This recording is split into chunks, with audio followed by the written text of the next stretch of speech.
Okay, so about Abraham. Now let us look at Romans chapter 4 Mari kita buka Roma pasal 4 to see what the Bible has to say about Abraham. untuk lihat apa yang Alkitab nyatakan tentang Abraham. Roma pasal 4. Romans 4, I'll put the verses on the screen beginning at verse 11. Meskipun ada di layar, ada baiknya juga buka Alkitab kita. Kita lihat mulai ayat 11. It's in Indonesian on the screen, Woodmo. Ya. Jadi ayat 11 berkata, dan tanda sunat itu diterimanya sebagai meterai kebenaran berdasarkan iman yang ditunjukkannya sebelum ia bersunat. Demikianlah ia dapat menjadi bapa semua orang percaya yang tak bersunat, supaya kebenaran diperhitungkan kepada mereka. Ayat verse 12 also. Yes, please. Ya. Ayat 12, dan juga menjadi bapa orang-orang bersunat, yaitu mereka yang bukan hanya bersunat, tetapi juga mengikuti jejak iman Abraham, bapa leluhur kita, pada masa ia belum disunat. Okay, so Abraham received circumcision as a sign of the righteousness he had before he was circumcised. Jadi, sunat itu adalah sebagai tanda bahwa dia dibenarkan bahkan sebelum dia disunat. He was counted righteous by faith while uncircumcised. Dia dibenarkan oleh iman sebelum dia disunat. Hence, he is called the father of all those who, like him, believe while they are uncircumcised. Itu sebabnya dia juga disebut sebagai bapa orang percaya dari semua yang belum disunat. So Paul is pointing to Abraham's faith as an example for us to follow if we seek righteousness. Jadi Paulus mengarahkan kita kepada Abraham untuk sebagai teladan atau contoh dalam iman untuk memperoleh pembenaran. Again, he is also called the father of all those who are circumcised and follow his example of faith. Demikian juga dengan mereka yang sudah disunat. Dia juga adalah teladan bagi mereka yang sudah disunat dan menjadikan dia contoh atau teladan akan pembenaran oleh iman. So Paul is saying, if you follow the example of Abraham's faith, you will be a child of Abraham. Itu sebabnya Paulus katakan bila mana kita meneladani iman Abraham, kita akan menjadi anak-anak Abraham. Okay, so what work did Abraham do that brought him this righteousness upon him? Jadi apa sebenarnya yang dibuat oleh Abraham yang membuat pembenaran ini menjadi bagian dia? Okay, let's read verses 1 to 3. Kita baca Roma pasal 4 ayat 1 sampai 3. Jadi, apakah akan kita katakan tentang Abraham, bapa leluhur jasmani kita? Sebab jikalau Abraham dibenarkan karena perbuatannya, maka ia beroleh dasar untuk bermegah, tetapi tidak di hadapan Allah. Sebab apakah dikatakan nas kitab suci, lalu percayalah Abraham kepada Tuhan, dan Tuhan memperhitungkan hal itu kepadanya sebagai kebenaran. Okay, so Abraham was not justified or made righteous by works. Jadi Abraham tidak dibenarkan oleh karena berbuat sesuatu atau oleh karena perbuatannya. Otherwise, he will have something to boast about, to be proud about. Karena kalau demikian, maka dia dapat bermegah atas perbuatannya itu.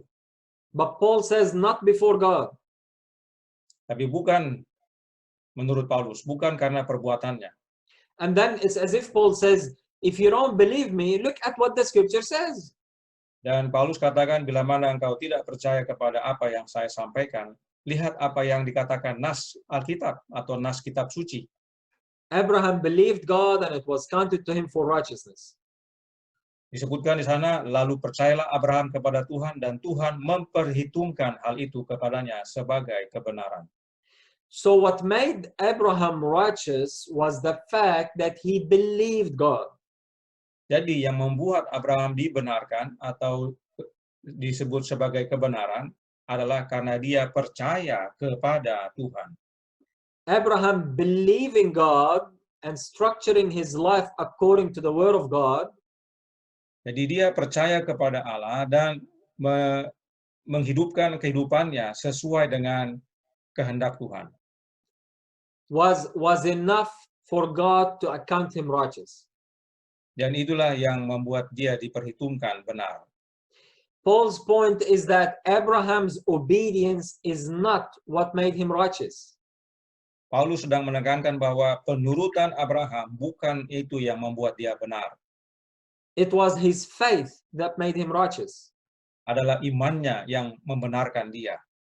The whole point of that chapter and even the whole letter is that justification or being made righteous comes by faith, not by works.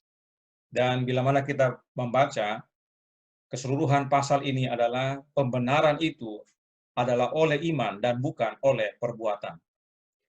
That's why he goes on to say in verses 4 and 5, Karenanya Paulus berkata dalam ayat 4 dan 5, kita lanjutkan, kalau ada orang yang bekerja, upahnya tidak diperhitungkan sebagai hadiah, tetapi sebagai haknya. Tetapi kalau ada orang yang tidak bekerja, namun percaya kepada dia yang membenarkan orang durhaka, imannya diperhitungkan menjadi kebenaran. okay, so Paul is saying, your works will not make you righteous. Jadi Paulus katakan bahwa pekerjaanmu tidak akan membuat engkau dibenarkan. If you are made righteous because of your work, then it's not a gift from God.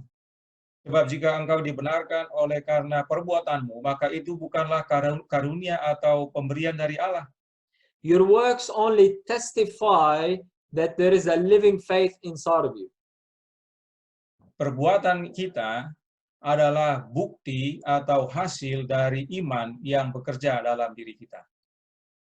Okay, so again, Paul's point is that what made Abraham accepted with God Jadi kembali, apa yang Paulus tekankan adalah yang membuat Abraham diperhitungkan oleh Allah atau diterima oleh Allah, what makes the ungodly sinner accepted with God yang membuat seorang yang berdosa diterima oleh Allah, it's not their works of obedience, bukan oleh karena penurutan atau perbuatan, but rather their belief, their faith that leads them to trust God.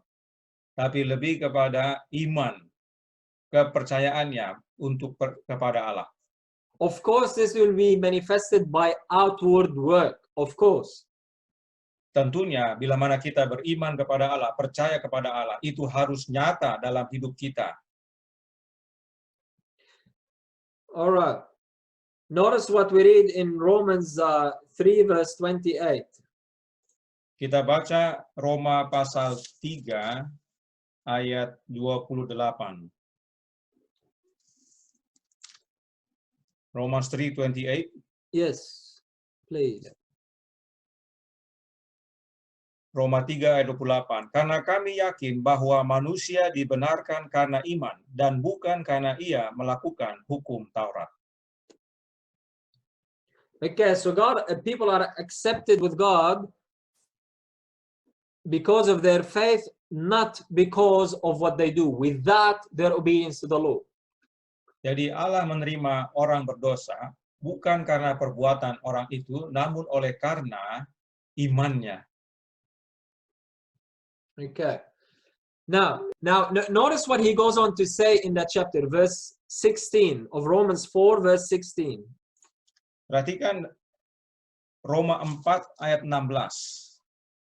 Roma 4 ayat 16 yang berkata, karena itulah kebenaran berdasarkan iman, supaya merupakan kasih karunia, sehingga janji itu berlaku bagi semua keturunan Abraham. Bukan hanya bagi mereka yang hidup dari hukum Taurat, tetapi juga bagi mereka yang hidup dari iman Abraham. Sebab Abraham adalah bapa kita semua.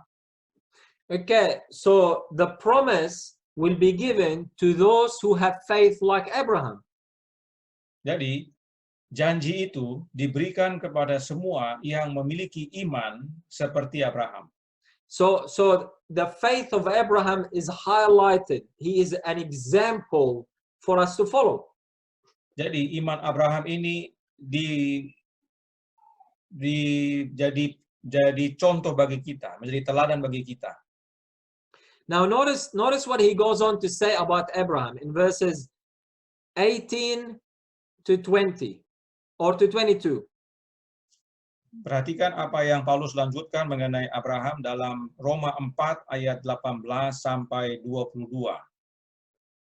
Saya baca. Sebab sekalipun tidak ada dasar untuk berharap, namun Abraham berharap juga dan percaya bahwa ia akan menjadi bapa banyak bangsa menurut yang telah difirmankan. Demikianlah banyaknya nanti keturunanmu. Ayat 19, imannya tidak menjadi lemah, walaupun ia mengetahui bahwa tubuhnya sudah sangat lemah, karena usianya telah kira-kira 100 tahun, dan bahwa rahim Sarah telah tertutup. Ayat 20, tetapi terhadap janji Allah ia tidak bimbang karena ketidakpercayaan, malah ia diperkuat dalam imannya dan ia memuliakan Allah. Ayat 21, dengan penuh keyakinan bahwa Allah berkuasa untuk melaksanakan apa yang telah ia janjikan. Ayat 22, karena itu hal ini diperhitungkan kepadanya sebagai kebenaran. Okay, now this is a faith to be proud of, right? Ini adalah suatu iman yang perlu kita banggakan. And then Paul goes on to say in verse 23 to 25, selanjutnya ayat 23 sampai 25 Paulus lanjut menyatakan, kata-kata ini yaitu hal ini diperhitungkan kepadanya tidak ditulis untuk Abraham saja, tetapi ditulis juga untuk kita. Sebab kepada kita pun Allah memperhitungkannya, karena kita percaya kepada Dia yang telah membangkitkan Yesus Tuhan kita dari antara orang mati, yaitu Yesus yang telah diserahkan karena pelanggaran kita dan dibangkitkan karena pembenaran kita. Okay, so in other words, Paul is saying, if you believe like Abraham believed, you will be accepted with God just like Abraham was accepted with God. Jadi dengan kata lain, Paulus menyatakan kepada kita bahwa jika kita percaya sebagaimana Abraham percaya, maka kita akan diterima oleh Abraham. Saya ulangi, diterima oleh Allah sebagaimana Abraham diterima oleh Allah. Now believe what exactly? Nah, percaya apa maksudnya? Notice in verse 24 he says, if you believe in him. Perhatikan dalam ayat 24 dikatakan, karena kita percaya kepada Dia. Paul is not saying if you believe this particular truth or this particular doctrine. Paulus tidak katakan bahwa jika kita percaya kepada kebenaran ini atau kepada doktrin itu. He is talking about believing in a person, trusting that person, having a relationship with that person. Paulus menyatakan kepada untuk memiliki kepercayaan kepada seseorang, di dalam seseorang, memiliki hubungan dengan orang itu. So the faith Paul is talking about in here is not a theological or theoretical faith. Jadi iman yang disampaikan oleh Paulus dalam hal ini bukanlah iman yang bersifat teologis atau teori saja. He is talking about a relationship. Dia menyatakan iman yang berdasarkan hubungan. This is the type of faith we ought to have. This is the faith of Abraham. Iman yang seperti inilah yang perlu kita miliki. Iman yang seperti inilah iman Abraham. So it is faith in a person, not in the information about that person. Jadi iman itu adalah di dalam hubungan dengan, saya ulangi, iman itu adalah hubungan dengan orang itu di dalam dia, bukan iman dengan orang itu oleh karena informasi tentang orang itu. You understand the difference? Bisa dipahami perbedaannya? One is a relationship. Satu adalah hubungan. The other is an intellectual assent to certain facts. Yang satu adalah pemahaman intelektual terhadap fakta-fakta. All right, so the least we can get out of this chapter is that we need to have faith like Abraham had faith, the faith of Abraham. Inti daripada pasal ini adalah kita perlu memiliki iman sebagaimana Abraham. Okay. So I want to go back to our question. How is it with us when our faith is weak? Kembali kita kepada pertanyaan sebelumnya, bagaimana dengan kondisi kita bila mana iman kita lemah? What about my acceptance with God when my faith leads me to mistakes? Bagaimana dengan penerimaan Allah kepada saya bila mana iman saya lemah atau berbuat salah? What about my acceptance with God when I should know better, but I don't? I end up doing the same mistake. Bagaimana penerimaan Allah kepada saya bila mana saya tetap melakukan hal yang salah berulang-ulang? Where do I stand with God during those times? That's the question that we want to look at.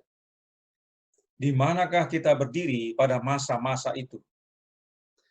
Okay. I believe the answer to these questions is found in Abraham. Saya yakin jawaban dari pertanyaan-pertanyaan ini ada dalam Abraham. Or rather, in the life of the one whom we are told to look to as an example of faith. Atau dalam pribadi atau orang yang disampaikan untuk kita lihat. Yang dimana dia adalah teladan atau contoh dari iman. I mean, reading the words of Paul about Abraham, membaca akan tulisan Paulus tentang Abraham, especially where he said that Abraham's faith never became weak. Khususnya tentang bagaimana dia menyatakan bahwa iman Abraham tidak pernah menjadi lemah. And where he said that Abraham never doubted or questions God's promise. Dan juga dia menyatakan bahwa Abraham tidak pernah bimbang atau mempertanyakan janji Allah. That's verses 19 and 20, by the way. Bisa dilihat dalam ayat 19 dan 20 tadi. If somebody wants to see them.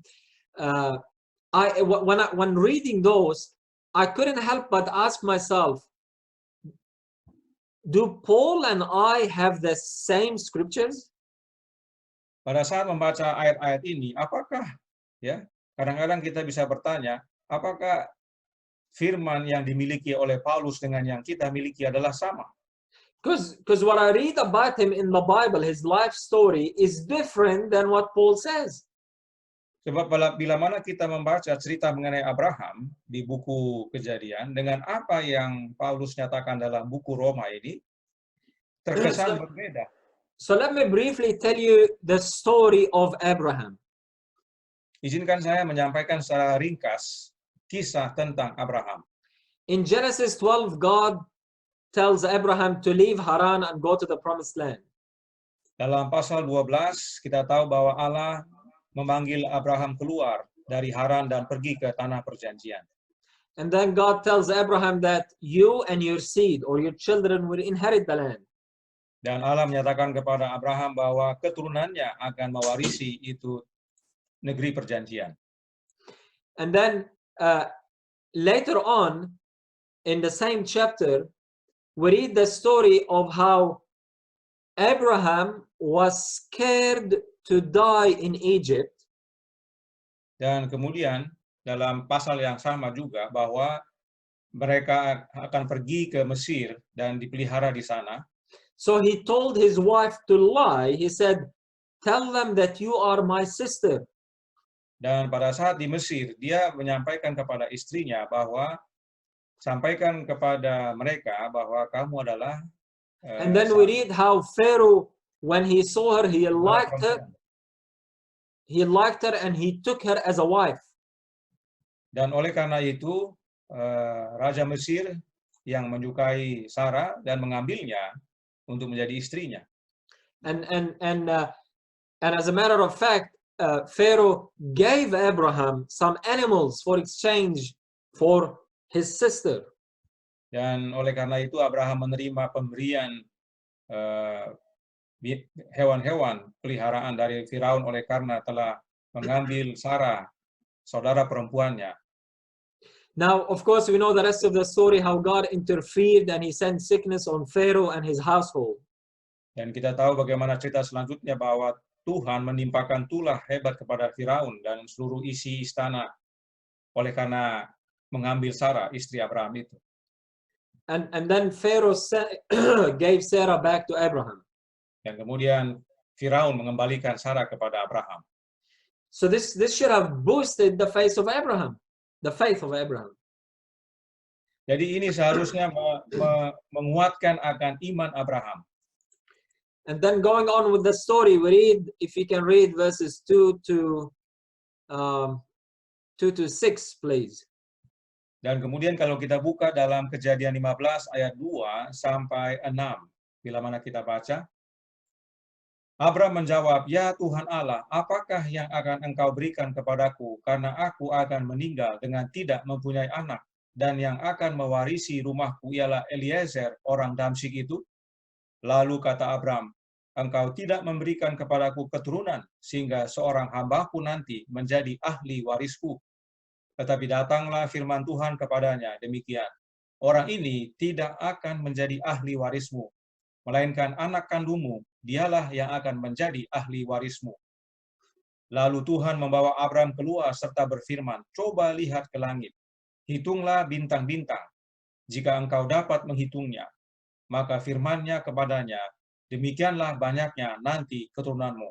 Ayat 6, lalu percayalah Abraham kepada Tuhan, maka Tuhan memperhitungkan hal itu kepadanya sebagai kebenaran. Now this is the first time that this verse is mentioned about Abraham. Jadi That God counted him righteous. Ini adalah pertama kali ayat yang menyatakan bahwa Abraham dinyatakan atau diperhitungkan sebagai kebenaran. And it is the only time that God spoke it to Abraham. Dan ini adalah satu-satunya waktu di mana Allah berbicara kepada Abraham. So this is the verse that Paul is speaking on or referring to in Romans 4.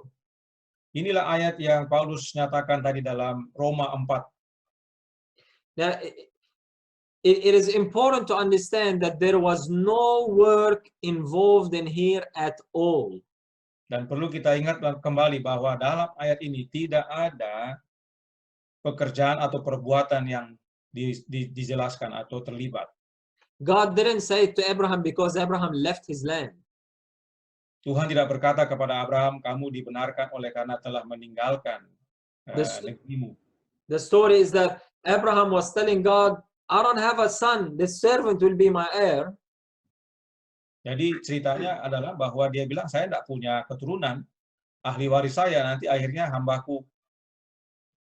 And God told him, "No, you will have a son." Tapi Allah katakan, "Tidak, kamu akan punya anak. Anakmu lah jadi ahli warismu." So Abraham believed God's promise. Oleh karenanya Abraham percaya kepada janji Allah. And it was counted to him for righteousness. Dan itu diperhitungkan kepadanya sebagai kebenaran. Now, God tells him that you're going to inherit the land. Dan Tuhan juga menyatakan kepada Abraham bahwa dia akan mewarisi negeri. But notice how God's word was not enough for Abraham. Abraham asked God, "Well, how will I be sure?" Perhatikan, Abraham bertanya kembali kepada Allah. Dikatakan, "Ya Tuhan Allah, dari manakah aku tahu bahwa aku akan memilikinya?" Dia belum merasa yakin akan janji Allah untuk memiliki negeri itu. So God speaks to Abraham in the language that Abraham understands. Oleh karena itu Allah berbicara kepada Abraham dalam bahasa yang dapat dipahami oleh Abraham. It was a cultural thing that when you make a covenant, you get animals, divide them in half, and the two parties that are making the covenant will walk between them. Adalah budaya saat itu, bila mana ada dua pihak yang membuat perjanjian, maka seekor binatang akan disembelih, dibelah dua, dan kedua pihak tersebut berjalan di tengah-tengah dari kedua potong hewan tersebut. So God tells Abraham to get some animals and divide them in half. Dan oleh karena itu Allah meminta Abraham mengambil seekor hewan, ya, untuk dibelah dua. And we know the story that he took the animals, he divided them, and he waited all day and so forth. Dan kita tahu ceritanya bagaimana dia sudah belah dua semua hewan-hewan itu dan dia menunggu seharian. And then we read in verse 17, Dan pada ayat 17 kita baca, ketika matahari telah terbenam dan hari menjadi gelap, maka kelihatanlah perapian yang berasap beserta suluh yang berapi lewat di antara potongan-potongan daging itu. so notice that it was God alone that passed through it. Abraham did not pass through these two sides of the animal. Perhatikan bahwa yang melewati akan potongan-potongan daging hewan-hewan tersebut itu adalah Allah. Abraham tidak melewati potongan-potongan itu. Because Abraham fell asleep. Sebab hari telah terbenam, matahari telah terbenam, dan Abraham telah jatuh tidur. Now, in this, God was saying that He is the one who is going to fulfill the covenant by Himself.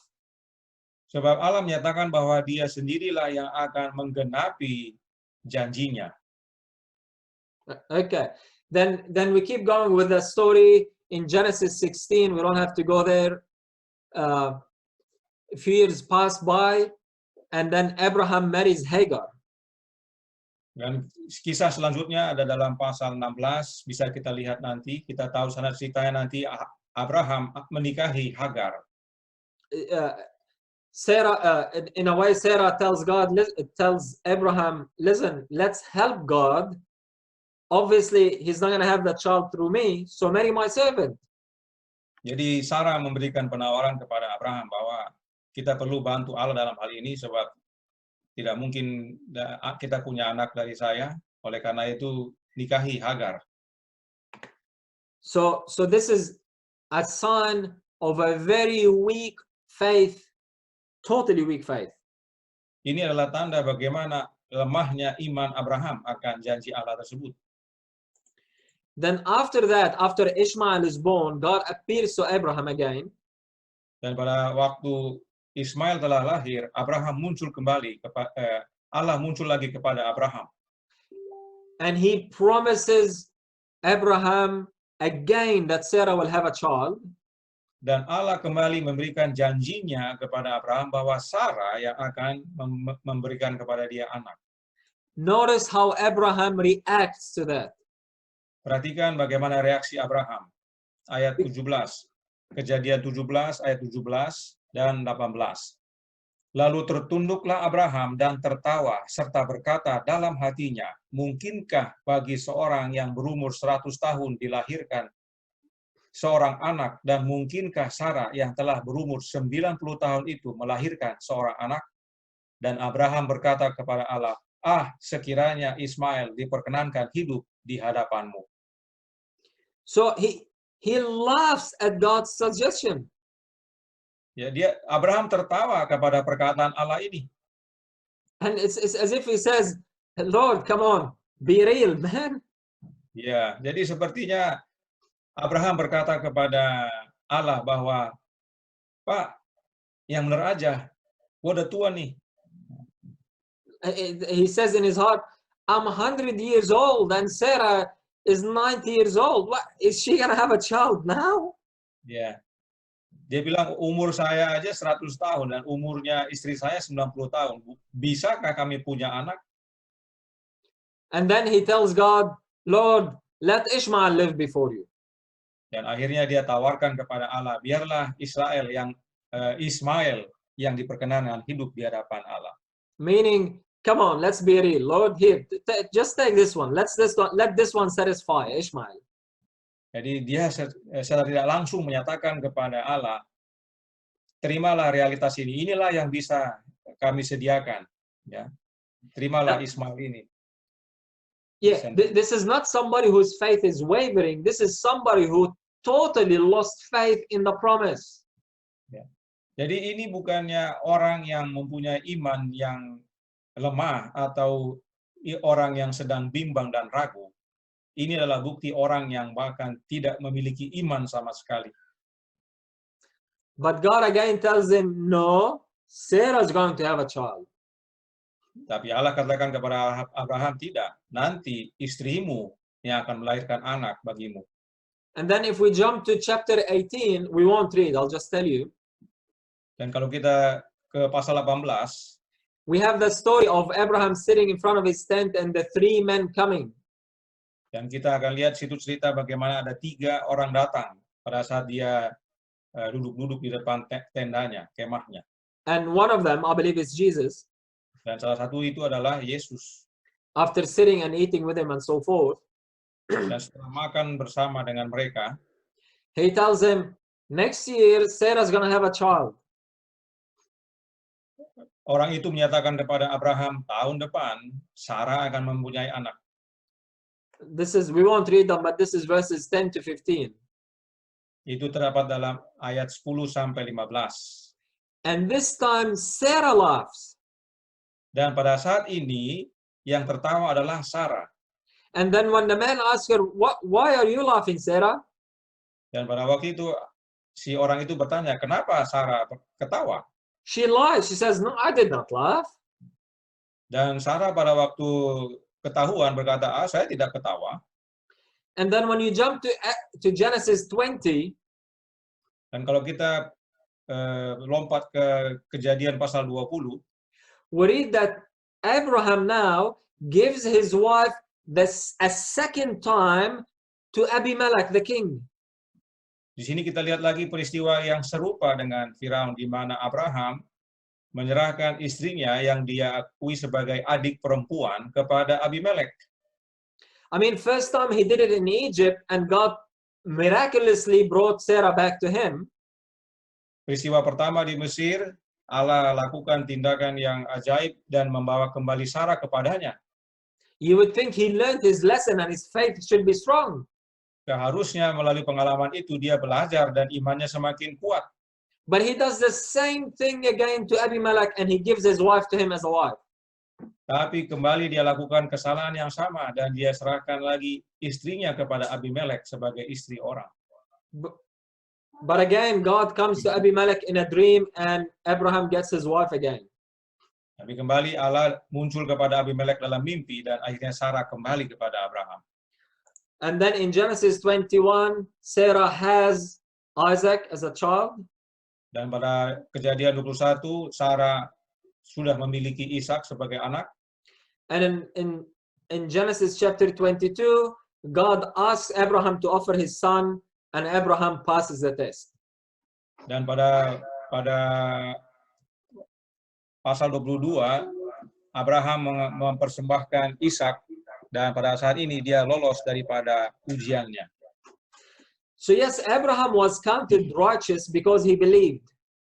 Jadi Abraham diperhitungkan benar oleh karena dia percaya kepada Allah. He had faith in God. Dia mempunyai iman dalam Allah. But don't miss the point that after he was counted righteous, tapi jangan hilang maksudnya bahwa setelah dia diperhitungkan menjadi benar, because of his faith and belief, oleh karena iman dan kepercayaannya, he manifested a massive lack of faith. Dia menunjukkan kehidupan yang kurang iman. So after he was counted righteous, jadi setelah dia diperhitungkan benar oleh karena imannya, he marries Hagar. Dia menikahi Hagar. He laughs at God. Dia tertawa kepada Allah. He rejects God's proposal of having a child through Sarah by offering Ishmael. Dia tolak akan penawaran Allah untuk memiliki anak lewat Sarah dan bahkan menawarkan Ismail sebagai gantinya. And he gives his wife to Abimelech, showing lack of faith. Dan dia serahkan kembali istrinya kepada Abimelech yang menunjukkan bagaimana kurang iman dalam hidupnya. Yet all along, Abraham remained the friend of God. Namun demikian, sepanjang itu, dia dinyatakan sebagai sahabat Allah. God did not forsake him. Allah tidak tinggalkan dia. God still appeared to him. Allah tetap muncul kepadanya. He spoke to him. Allah berbicara kepadanya. He worked with him. Dia worked with him, as in worked on his heart and so forth. Oh, Allah bekerja dengannya, defended him from his enemies, membela dari musuh-musuhnya, and protected Sarah and brought her back from Abimelech. melindungi Sarah dan mengembalikan Sarah kepadanya dari Abimelek.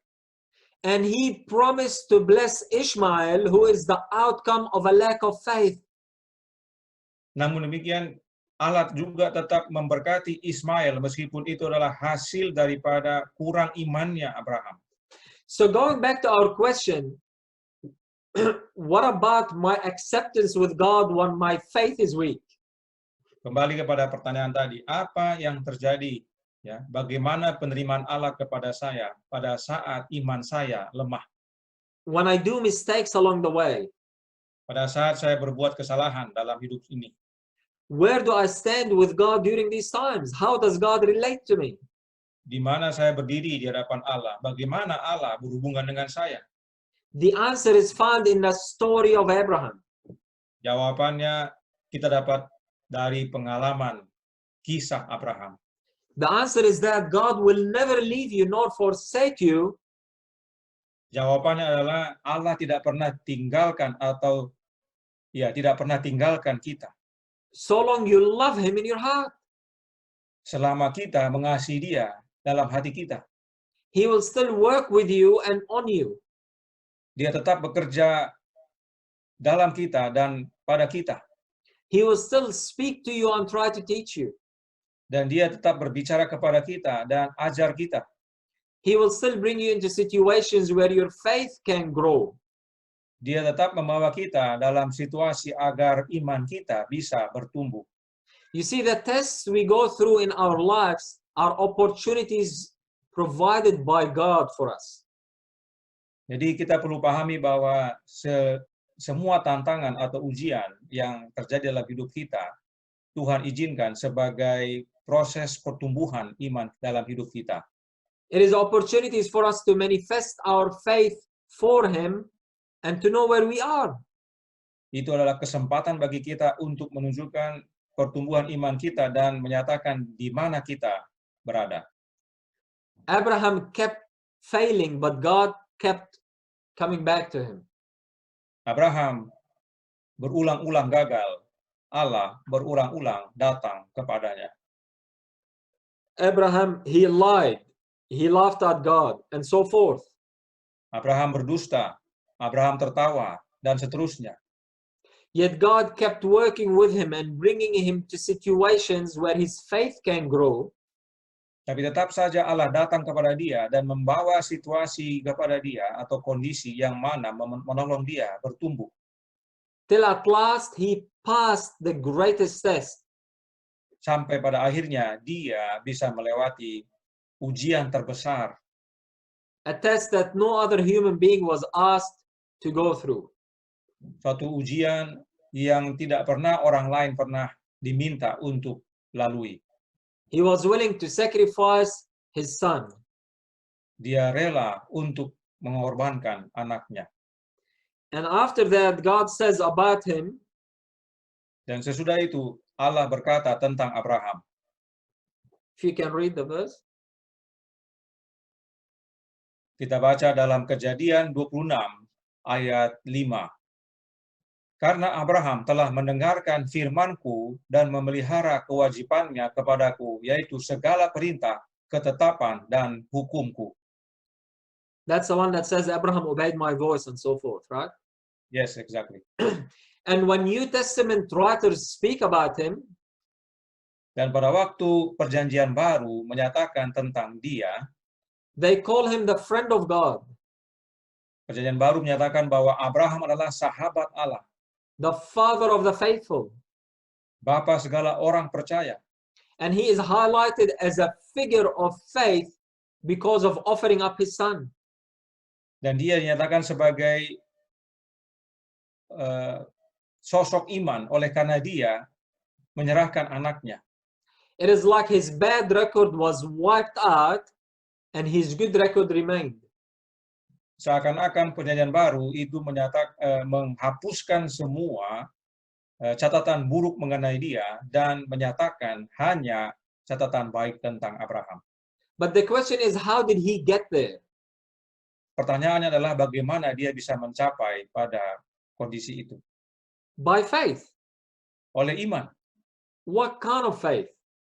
Iman yang bagaimana? Is it a faith that does not waver? Apakah iman yang tidak pernah bimbang? Is it a faith that does not do mistakes? Apakah iman yang tidak pernah berbuat salah? Not at all. Tidak, bukan demikian. It is the faith that grabs hold of a higher power. Adalah iman yang meraih kuasa yang lebih tinggi. A power that is able to keep me going when I can walk no longer. Kuasa yang dapat memampukan saya berjalan atau maju pada saat saya tidak mampu. A power that is able to forgive me when I falter. Suatu kuasa yang dapat mengampuni saya pada saat saya berbuat salah. A power that is able to correct my mistakes when I give up. Suatu kuasa yang dapat memperbaiki kesalahan saya pada saat saya sudah menyerah. A power that is able to begin and complete the work needed in me. Suatu kuasa yang dapat memulai dan mengakhiri secara sepenuhnya apa yang dalam diri saya. Understanding the real story of Abraham, dengan memahami kisah tentang Abraham, the real behavior of Abraham, karakter atau sifat dari perilaku Abraham itu helps us better understand what Paul said in Romans 4. akan menolong kita memahami dengan baik apa yang Paulus nyatakan.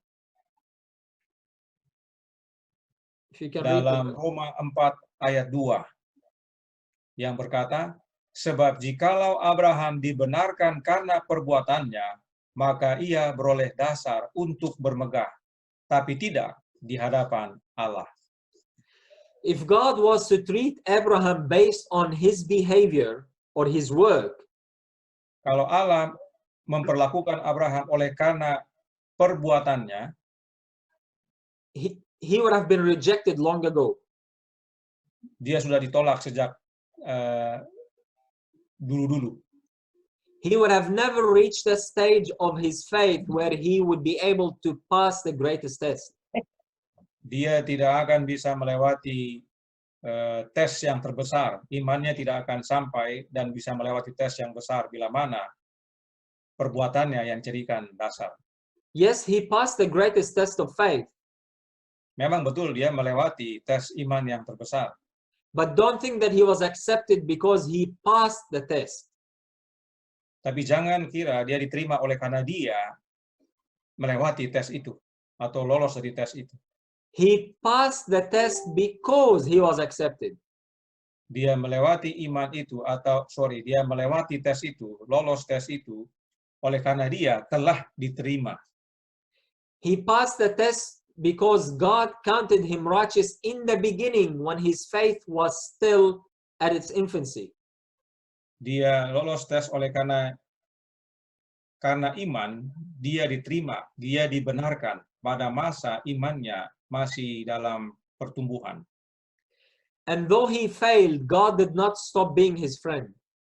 Dan meskipun dia gagal, Allah tidak berhenti menjadi sahabatnya.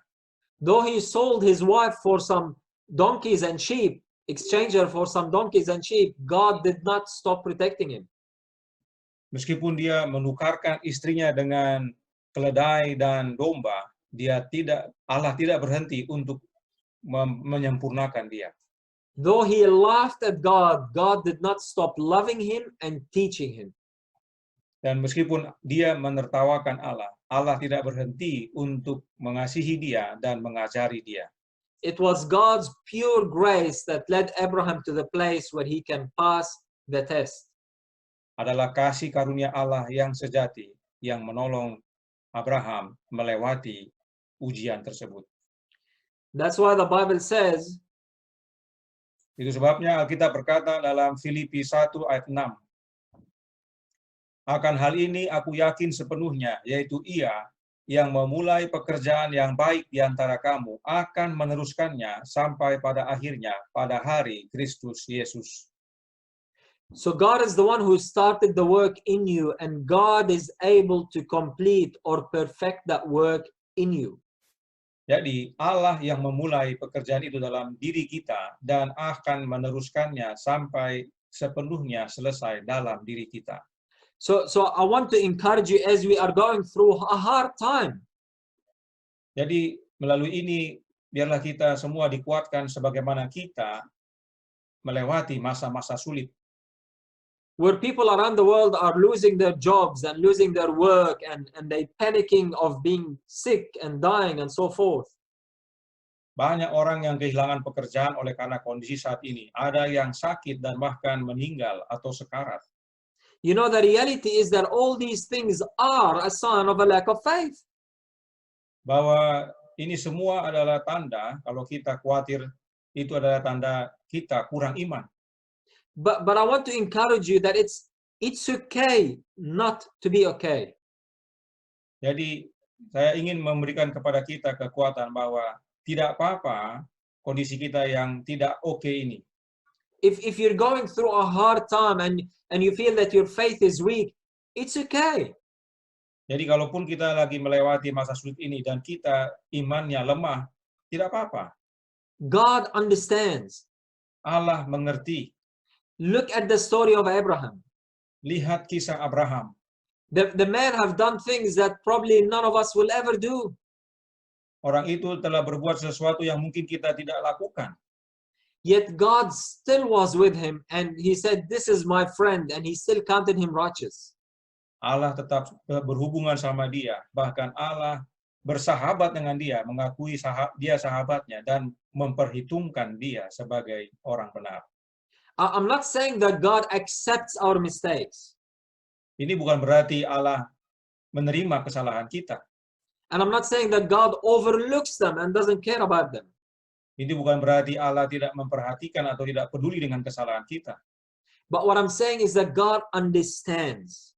Tapi yang perlu kita pahami adalah Allah itu mengerti. And God is for us, not against us. Bahwa Allah itu adalah untuk kita dan bukan lawan kita. So where is your faith? Karenanya, di manakah iman kita? Is your faith in your goodness and in your obedience? Apakah iman kita dalam kebaikan kita dan penurutan kita? Is your faith in your loyalty to God and determination to serve Him? Apakah iman kita kepada loyalitas kita serta keteguhan kita untuk melayani Dia? Or is your faith in God Himself? Apakah iman kita di dalam Allah itu? Is your faith in a person, in the one who is able to begin and finish a good work in you? Apakah iman kita di dalam pribadi yang dapat memulai dan mengakhiri dalam diri kita? We are to have the faith of Abraham. Kita perlu memiliki iman seperti Abraham. Or rather, the example of follow his footsteps, as the Bible says.